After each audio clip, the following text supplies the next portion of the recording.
En esta nueva lección, lo que veremos serán los movimientos culturales, especialmente los movimientos juveniles. Los movimientos sociales juveniles pueden diferir entre ellos por la forma, pero la música, en especial el rock, considerado en un sentido genérico, permite explicar la continuidad de una buena parte de los movimientos juveniles de la posguerra. Pues en sí mismo, el rock es un movimiento juvenil transgeneracional que refleja las situaciones cambiantes de los jóvenes pertenecientes a un mundo cada vez más intercomunicado e interdependiente. Así, siendo de origen estadounidense, el rock and roll muy pronto se convirtió en una forma universal de expresión y de comunicación juvenil. En el surgimiento, difusión y evolución del rock and roll convergen la tercera revolución tecnológica, las circunstancias sociales y políticas propias de cada fase de la historia contemporánea y los jóvenes. Elvis Presley pasó a la historia como el rey del rock and roll por dos sencillas razones. Primero, adaptó al gusto de los jóvenes blancos estadounidenses el rhythm and blues, creado por músicos negros durante los 40. Segundo, sus grabaciones alcanzaron cifras récord de ventas y al día de hoy siguen siendo de las más vendidas.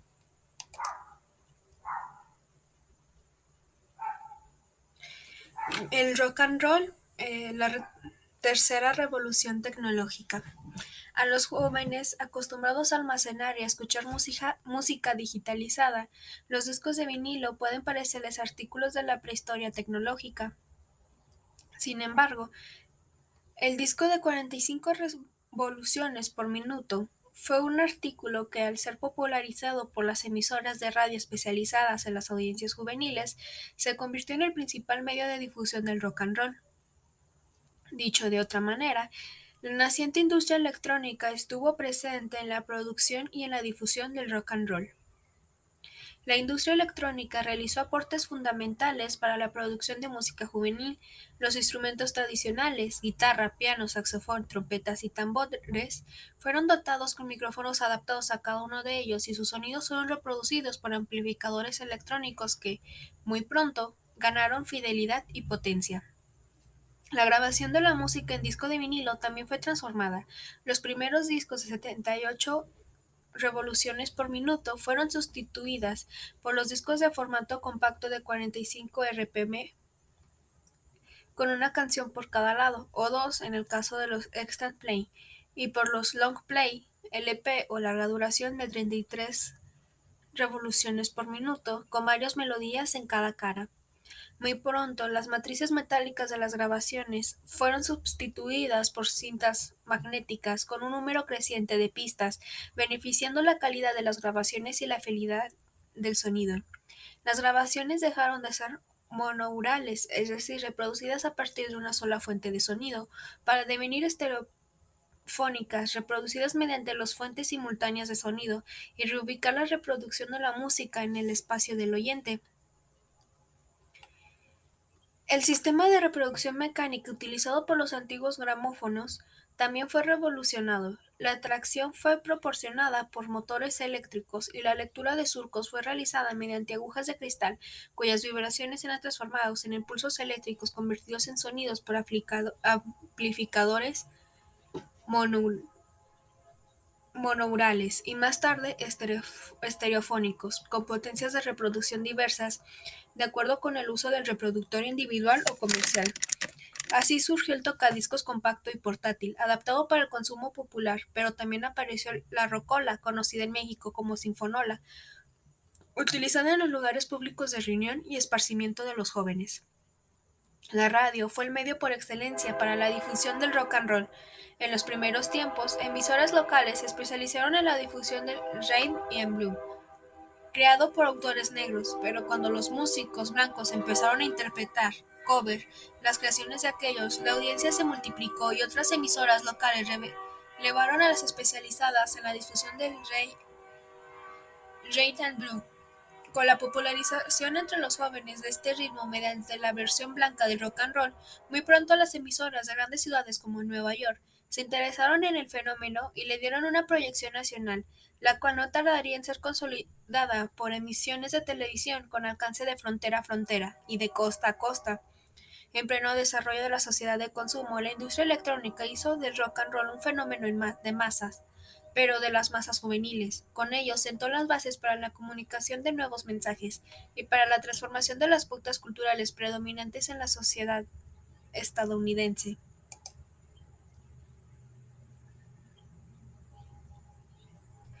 Nueva música, nuevos mensajes, nuevas formas de conducta. El origen geográfico del tsunami cultural representado por el rock and roll tuvo una influencia decisiva sobre las actitudes de los jóvenes estadounidenses de la posguerra. En los 50, en el sur de Estados Unidos, predominaba la segregación racial, es decir, la separación de blancos y negros en los espacios públicos y el no reconocimiento por los primeros de los derechos civiles de los segundos, garantizando por la Constitución de los Estados Unidos de América. El rock and roll erosionó progresivamente las normas impuestas por los blancos para discriminar a los negros. El primer gran concierto de rock and roll fue convocado por Alan Freed, un disc jockey blanco de Cleveland, el 21 de marzo de 1952. Las bandas incluidas en el programa eran esencialmente compuestas por músicos negros, pero los miles de jóvenes congregados para escucharlos eran de todos los orígenes. Con el tiempo, los conciertos serían organizados en serie para realizar giras con caravanas de bandas tanto negras como blancas. Ritchie Valens fue el primer rockero de origen mexicano en ser proyectado a la escena del rock and roll. Las audiencias eran cada vez más mixtas. La segregación seguía existiendo formalmente, pero la música de rock and roll reunía jóvenes blancos y negros, lo que en el sur tradicionalista de los Estados Unidos hubiera sido impensable unos años antes. En las fases tempranas, la aportación de los músicos blancos fue modificar el ritmo de las canciones negras para hacerlas más agresivas. Ejemplo de estos covers son las versiones de Hound Dog en el ritmo casi plañidero del blues. Plañidero quiere decir lloroso, lastimero, quejumbroso o triste. De Will May, Big Mama Thornton de 1952 y en el ritmo frenético del rock and roll de Elvis Presley en 1956. La transmisión de mensajes con contenidos eróticos evidente o con protestas veladas por la situación social de los negros muy pronto provocó una división generacional entre estadounidenses. Los viejos se negaban a aceptar la música de negros, los jóvenes la hacían cada vez más suya y desafiaban el establishment. El establishment es la oligarquía que dispone del poder efectivo en un país. Por extensión, el término es utilizado por los disidentes para quejarse de un pequeño grupo que domina una gran organización. Las instituciones y las normas de conducta tradicionales. Dada la capacidad de la industria discográfica, de la radio y de la televisión para influir sobre las corrientes sociales, muy pronto la escena del rock and roll fue ocupada por intérpretes blancos con canciones endulcoradas. El rock and roll perdió la energía y la capacidad de subvertir los valores de la sociedad que lo caracterizaron durante los primeros años. Hacia mediados de los 60, no obstante, la influencia del R&B había alcanzado a los jóvenes británicos. Personalidades como Brian Jones de Rolling Stones, Eric Burdon de Animals y Tom Jones, cantante solista, entre muchos otros, buscaron volver a las raíces de la música negra. Así se produjo un movimiento complejo, un sentido extendido la influencia del rock and roll. Allende al otro lado de más allá de el Atlántico. En otros, recuperó y renovó los mensajes transmitidos por las nuevas generaciones de rockers. En uno más, la influencia británica provocó un renacimiento del rock estadounidense. En uno adicional, desplazó el epicentro del rock de Nueva York a San Francisco y durante un breve lapso convirtió el nuevo movimiento rock'n'rollero en una corriente underground subterránea. Underground quiere decir movimiento cultural de carácter vanguardista y contestatario que se apoya en los elementos subculturales y rehuye los canales habituales de difusión y comercio. El estribillo de la canción "It's My Life", interpretado por The Animals, en gran medida expresa el núcleo esencial de la nueva filosofía juvenil: "Es mi vida y hago lo que quiero, es mi modo de pensar y pienso lo que quiero, aun cuando esté equivocado y llegue a lastimarme". Los viejos principios conservadores de la sociedad protestante estadounidense fueron dejados de lado por los jóvenes para adoptar un individualismo que los empujaba por nuevos rumbos. Cantantes como Joan Baez y más tarde Bob Dylan dieron un contenido social a sus mensajes.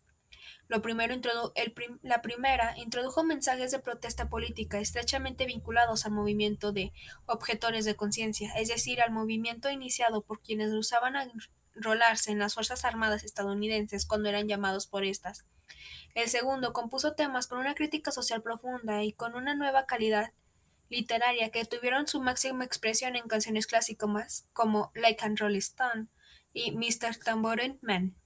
El rock and roll se convirtió en un instrumento de crítica social basada en un individualismo que reivindicaba la libertad personal y se distanciaba de los principios rígidos de la sociedad tradicional estadounidense. El factor extramusical, como la interpretación militar estadounidense en Vietnam, dio otro impulso al rock and roll renovado. El uso solapado de drogas naturales, marihuana o sintéticas, anfetaminas, por los combatientes estadounidenses de la selva vietnamita se extendió a amplios círculos juveniles en los Estados Unidos. La industria química desarrolló nuevas drogas como el ácido lisérgico, LSD, con efectos peculiares sobre la forma en la que el cerebro percibe las informaciones transmitidas por los sentidos. Las drogas fueron utilizadas como medios de introspección individual, psíquica. Así surgió la psicodelia y fue incorporada al rock and roll por grupos como Jefferson Airplane y The Grateful Dead. El ritmo basado en tres tonos musicales dominantes fue sustituido por largas e infinitas variaciones a partir de un solo tono. La introspección psíquica fue llevada a nuevos niveles por Jim Morrison, The Doors, y por George Harrison, The Beatles. El primero recurría a las drogas, el alcohol y finalmente a la poesía, como modos de formular y de expresar su visión individual del mundo. El segundo, después de experimentar con las drogas, se orientó hacia el yoga y la meditación. La experiencia individual seguía siendo el núcleo esencial del rock and roll renovado, que empezaba a convertirse en fenómeno mundial de masas juveniles.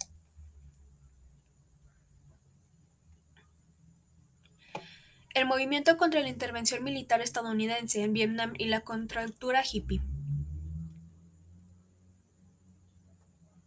Las imágenes cruentas, proyectadas cotidianamente por la televisión en todos los hogares estadounidenses, provocaron rápidamente el rechazo de los jóvenes a la decisión del gobierno estadounidense de recurrir a la violencia bélica para resolver un problema localizado allende las fronteras del país. La mal llamada Guerra Vietnam fue un elemento extramusical que influyó no solo en el resurgimiento masivo del rock and roll renovado, sino también en el surgimiento de un proyecto social propio de los jóvenes.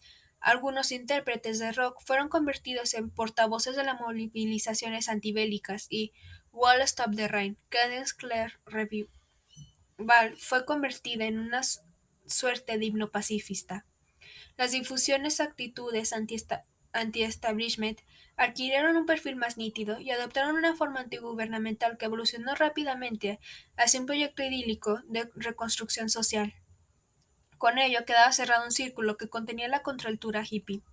En efecto, la corriente underground de San Francisco salió a la luz y se desarrolló en el marco de las movilizaciones contra la intervención militar en Vietnam.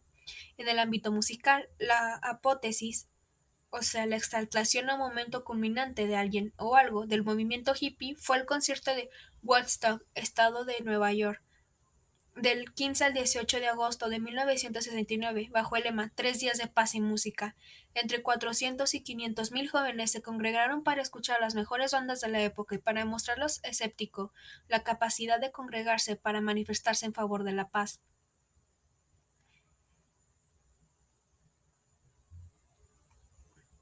Eh, la película del Gran Concierto. En la película El Gran Concierto se ve a los asistentes expresarse no solo sobre la reunión, sino sobre una multitud de temas del momento. Una escena significativa corresponde al mensaje de uno de los organizadores para hacer saber a todos los asistentes que en todo el país se están uniendo, quedando sobreentendido que se está uniendo el movimiento por la paz. El individualismo anti-establishment era expresado a través de una liberación de las relaciones sexuales que puso inmediato en entredicho tanto a las estructuras familiares tradicionales como a las instituciones sociales. Los jóvenes establecieron una suerte de comunismo primitivo, donde todo era compartido por los integrantes de la comuna, sin parejas fijas. Los hijos fueron educados en el seno del grupo, como si ésta fuera una familia extensa. Para sobrevivir los comuneros se dedicaron a actividades artesanales en el medio urbano y en el medio rural. Procuraron ser autárquicas, es decir, perteneciente o relativo a la autarquía, es decir, que por sí mismo puede cubrir sus necesidades, volviendo a los pequeños cultivos agrícolas y a la producción artesanal de manufacturas. las vestimentas utilizadas y la producción artística reflejaban esa búsqueda psíquica que, habiendo comenzado en el plano individual, ahora trascendía al social, a través de la multiplicación de las comunas hippies. En resumen, a la sociedad de consumo industrial, los hippies opusieron el regreso a la naturaleza, sentando la base para futuros movimientos sociales, como el de la liberación femenina o el ambientalista.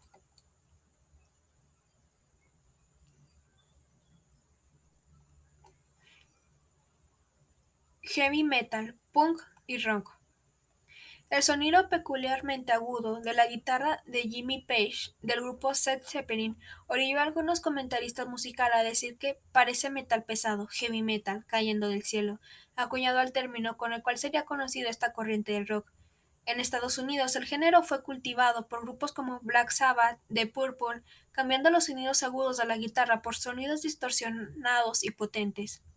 Rápidamente las bandas se multiplicaron y el heavy metal se convirtió en un nuevo fenómeno de masas marcado por importantes volúmenes de ventas de los grupos más representativos y por la presentación de los mismos en conciertos masivos.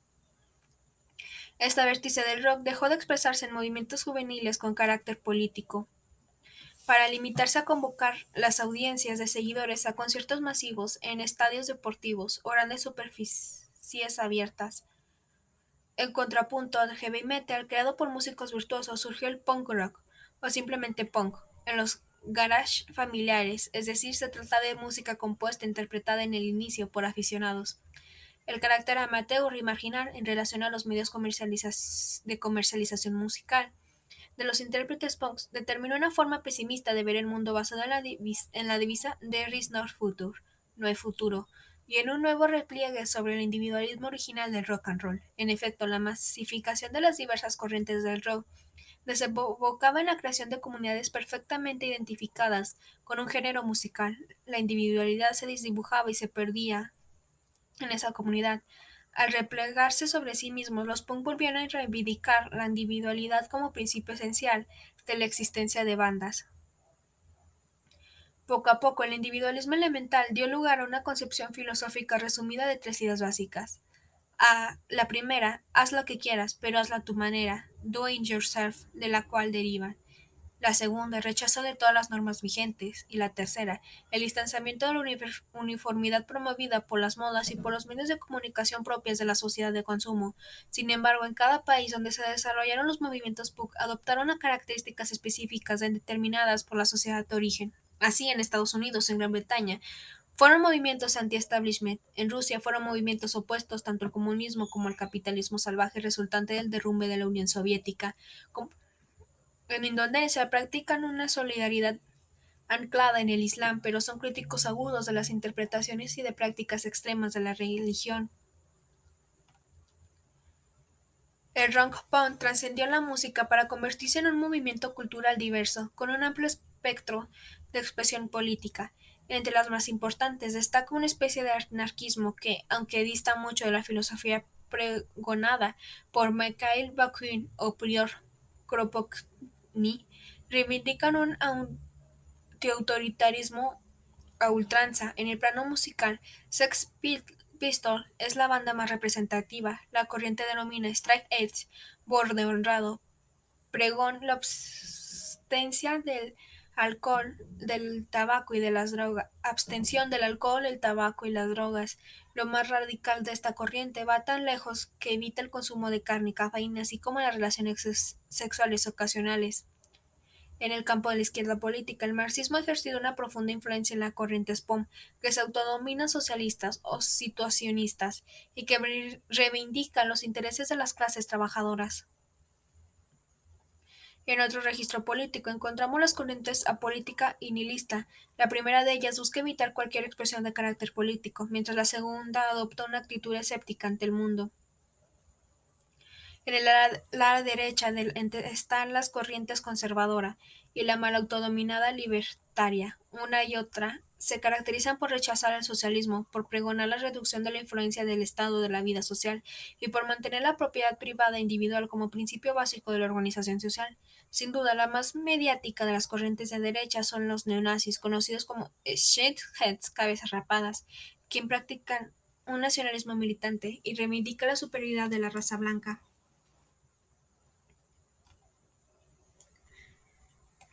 También podemos encontrar corrientes antirracistas o antimilitaristas, antiimperialistas, en resumen, como en el rock and roll. De sus inicios, el punk dio origen a una amplia variedad de movimientos juveniles anti-establishment que ha proliferado a todo el mundo. Así en Indonesia, donde el Islam es practicado por más del 80% de la población, los punk dieron de hablar cuando el 10 de diciembre de 2011 organizaron en la ciudad de Banda Aceh, Indonesia, un concierto de rock con el fin de recabar fondos para auxiliar a los huérfanos de Aceh. Esta es la provincia que fue azotada por el tsunami de diciembre de 2004, que goza de un estatuto especial de autonomía política y que ha adoptado la Shari, la ley islámica, como sistema jurídico oficial. Los ulemas, autoridades religiosas, y la policía otorgaron los permisos para el concierto, que atrajo jóvenes de las islas Sumatra y de Java. Sin embargo, la policía lo interrumpió y detuvo a 60 jóvenes, bajo pretexto de que el permiso otorgado fue violado por los organizadores. Los jóvenes fueron recluidos en una escuela durante 10 días con el fin de educarlos para cambiar su modo de pensar y dirigir sus propósitos en la vida social, según declaró el jefe de la policía de Banda Ash. Uno de los detenidos comentó al reportero del periódico The Jakarta Post: "Nuestro grupo siempre ha sido visto como la escoria de la sociedad carente de propósito en la vida. Siempre hemos sido perseguidos por la policía citadina y por la policía religiosa, por lo que ellos consideraron como perturbación del orden público. Nuestra comunidad no está contra la Shari, pero pensamos que si la Shari impone la discriminación de ciertos grupos sociales, esto significa que es puesta en práctica de manera correcta, y que es una forma de hipocresía". La detención de los jóvenes provocó reacciones de solidaridad dentro y fuera de Indonesia. Los activistas que defienden los derechos humanos rápidamente formularon críticas contra las autoridades civiles y religiosas de la provincia de Aceh. La comunidad punk internacional organizó reuniones de solidaridad en grandes ciudades como Los Ángeles, Londres y Moscú. En México, algunos punk con un profundo sentido crítico consideran que, a diferencia de lo que sucede en Europa o en Indonesia, como hemos visto, donde el movimiento sigue desarrollándose, en México ha entrado en una fase de regresión. La razón abducida es la politización del movimiento, y a pesar de las faltas de ortografía y los errores de redacción y puntuación, cedemos la palabra a un representante de esta corriente crítica del punk.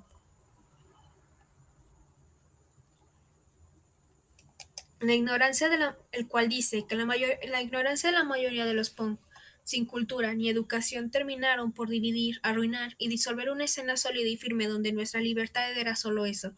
Actualmente, muchos siguen confundidos y creen que el punk debe de vivir pobremente hasta la muerte, rechazado muchas cosas y oportunidades que nos da la vida. Muchos no se dan la oportunidad de progresar intelectualmente, como si el punk se tratase de una esclavitud casi religiosa de fanatismo y sumisión. Debido a esto, nuestro movimiento se fue quedando vacío y sin dirección ni lógica, por la intromisión e ignorancia de gente sin escrúpulos que quisieran imponer sus reglas en un movimiento donde nuestro lema era prohibido prohibir. Aún hoy en día siguen las secuelas de estos hechos, y muchos siguen pensando que muchos grupos de punk mexicano nunca valieron la pena, cuando está demostrado que es todo lo contrario. Pues gracias a estos y otros grupos nuestro movimiento fue real. Algunas veces existió y por algún tiempo nos identificamos con todos ellos, que actualmente siguen siendo discriminados por la tradición oral de seguir politizando nuestro casi muerto movimiento.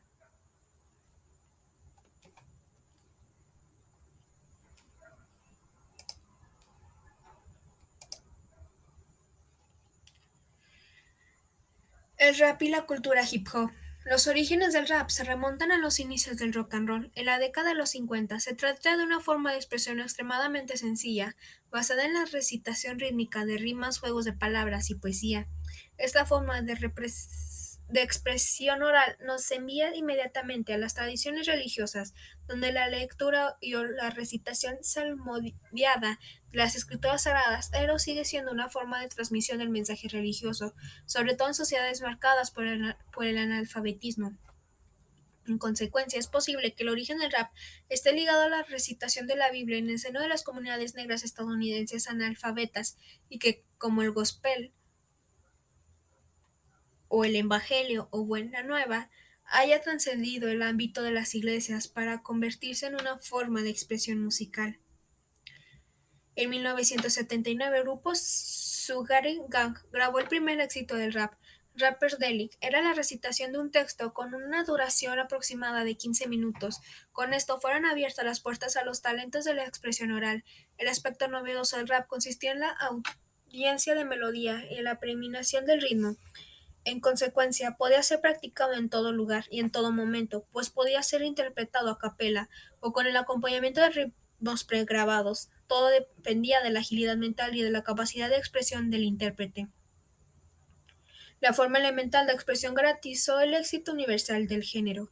El rap ha sido desarrollado en todos los idiomas y ha convertido en el vehículo de difusión de la cultura hip hop, aun cuando la cultura hip hop abarca múltiples espacios en la vida de los jóvenes. Ha sido sistematizada en cuatro pilares: el maxing, recitación; el DJing, uso manual de la tornamesa o tocadiscos para recrear los ritmos pregrabados; el breakdancing y el graffiti. Hoy en cualquier ciudad del mundo encontrarás expresiones profusas de la cultura hip hop, adaptada a cada contexto local particular. La flexibilidad discursiva absoluta del rap lo convirtió en un medio para transmitir cualquier género de mensajes. En Europa, minorías sociales, negras, árabes, indias, pakistanes, turcas, lo han utilizado para expresarse. En Túnez, Egipto, Jordania, Siria, los movimientos sociales de 2010-2011 contra los regímenes políticos encontraron en el rap un medio para transmitir sus mensajes a los sectores juveniles de la sociedad. En efecto, músicos como Reyes Beck rápidamente se convirtieron en portavoces del movimiento de protestas iniciada por Mohamed Bouazizi. El 17 de diciembre de 2010, cuando se prendió fuego después de que la policía de Sidi Bouzid, situada a 280 kilómetros de Túnez, con insultos y golpes, le impidió colocar en la calle su carreta de frutas y verduras. Mohamed Bouazizi tenía 26 años y, aunque poseía una licenciatura en informática, era víctima del desempleo ampliamente difundido entre la población juvenil de Túnez. Su gesto provocó la movilización inmediata de los jóvenes, quienes, mediante las nuevas tecnologías de comunicación, pasaron rápidamente a la acción. Las protestas callejeras se extendieron de las ciudades vecinas a la capital del país. La presión fue tan grande que el 14 de enero de 2011, Zine Abidine Ben Ali abandonó el país, dejando al frente del gobierno el primer ministro Mohamed Ghannouchi. Las protestas juveniles pusieron término a un gobierno que duró 23 años y que estuvo marcado por el enriquecimiento de la familia de Ben Ali y de los miembros de su círculo más cercano. El ejemplo de los jóvenes tunisianos rápidamente fue seguido por los egipcios, y el 25 de enero de 2011 comenzaron las protestas contra la política represiva del gobierno de Hosni Mubarak. Khaled Said, un joven muerto durante una de las acciones represivas, fue convertido en el símbolo de la movilización, que se saldaron el 11 de febrero de 2011 con la renuncia de Mubarak a la presidencia de la República y con el fin de un gobierno que había durado 30 años. Liviana, el entusiasmo despertado por la caída de los gobernantes detestados y temidos por el pueblo de sus respectivos países, rápidamente se tradujo en movilizaciones contra el régimen de Muammar el-Gaddafi.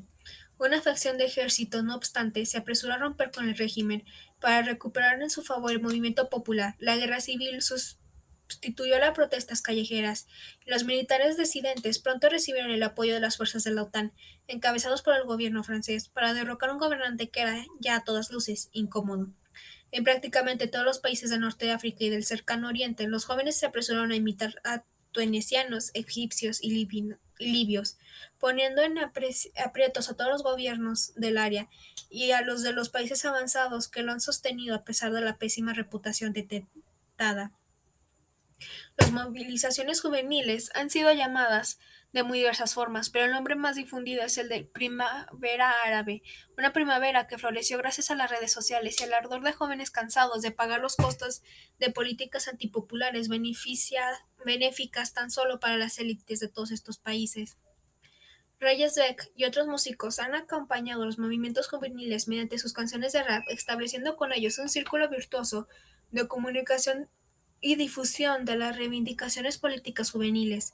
Como en el inicio del rock and roll, las revoluciones tecnológicas han convergido con las revoluciones sociales para hacer posible el cambio de mentalidades que, esperamos, permitan la construcción de sociedades más igualitarias, responsables de todos y de cada uno de sus integrantes. También un tema que es importante que es importante tomar es el tema de el rock mexicano y los hipitecas. Los círculos mexicanos que tenían acceso al rock underground de San Francisco eran extremadamente reducidos. No obstante, poco a poco, a través de grupos provenientes del norte del país, empezó a difundirse la cultura hippie de manera despectiva. La clase media llamó a los hippies mexicanos hipitecas, acrónimo de hippies aztecas. En México, el movimiento contra la intervención armada estadounidense en Vietnam adquirió la connotación de movimiento de solidaridad con la República Socialista de Vietnam, promovido sobre todo por las Juventudes Comunistas (GC) del Partido Comunista Mexicano (PCM), durante la semana del 22 al 26 de julio de 1968, dos acontecimientos anodinos, es decir, que carecen de interés o importancia, se conjugaron para dar inicio a la movilización estudiantil más importante de México durante la semana. Estudiantes del Politécnico de una escuela privada habían escenificado una pelea en el barrio de la Ciudadela. Al término del pleito, cada bando se replegó sobre su escuela. El cuerpo de granaderos llegó tarde para intervenir, por eso no lo impidió interrumpir con violencia en las instalaciones de la Vocacional 5 del Instituto Politécnico Nacional. La Federación Nacional de Estudiantes Técnicos organizó una manifestación de protesta el viernes 26 de julio de 1968. Ese mismo día, las GC y la PCM organizaron la manifestación tradicional para conmemorar la Revolución Cubana y expresar su solidaridad con Vietnam.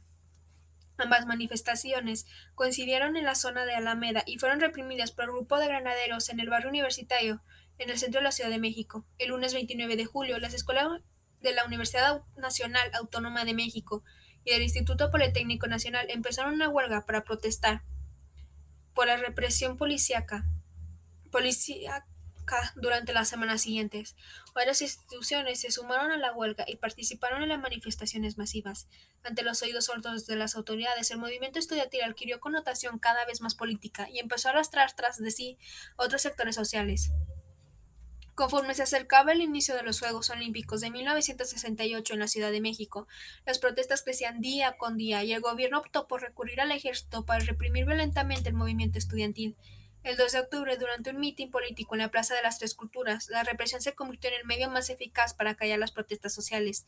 Así, el 10 de junio de 1970, otra manifestación estudiantil fue reprimida con armas de fuego y artes marciales por los Halcones, grupo paramilitar bajo el mando de Alfonso Corona del Rosal, jefa del Departamento de Distrito Federal. En gran parte, el clima de represión gubernamental impidió una mayor influencia en la cultura hippie en México, pero aún así hubo algunas manifestaciones de ella. Por ejemplo, ante el éxito del concierto de Woodstock, pronto surgieron iniciativas locales similares en 1970 en el Estadio de Prácticas de la Unión Profesional de Zacatecano del Instituto Politécnico Nacional. Los miembros del Ateneo Ruth Rivera de la Escuela Superior de Ingeniería y Arquitectura organizaron un fin de semana de rock. El concierto comenzó un viernes y debía durar hasta el domingo, pero la policía lo interrumpió durante la noche del viernes. Hubo que esperar hasta septiembre de 1971 para tener una nueva convocatoria para un gran concierto de rock en Avaldaro, Estado de México, bajo el lema Festival de Rock y Ruedas. 2.500 mexicanos se dispusieron a presenciar un espectáculo automovilístico y sobre todo a escuchar las mejores bandas de rock durante 2 días. El concierto fue transmitido por radio y en un momento dado el vocalista del grupo en turno comenzó a insultar al público y ante la algarabía del mismo siguió con los insultos hasta que el interventor de la Secretaría de Gobierno ordenó suspender el concierto. Luego de la experiencia del movimiento estudiantil de 1968, el conservadurismo de las autoridades se mantendría durante muchos años la prohibición de reuniones masivas de jóvenes. Y eso sería todo por esta lección. Muchas gracias.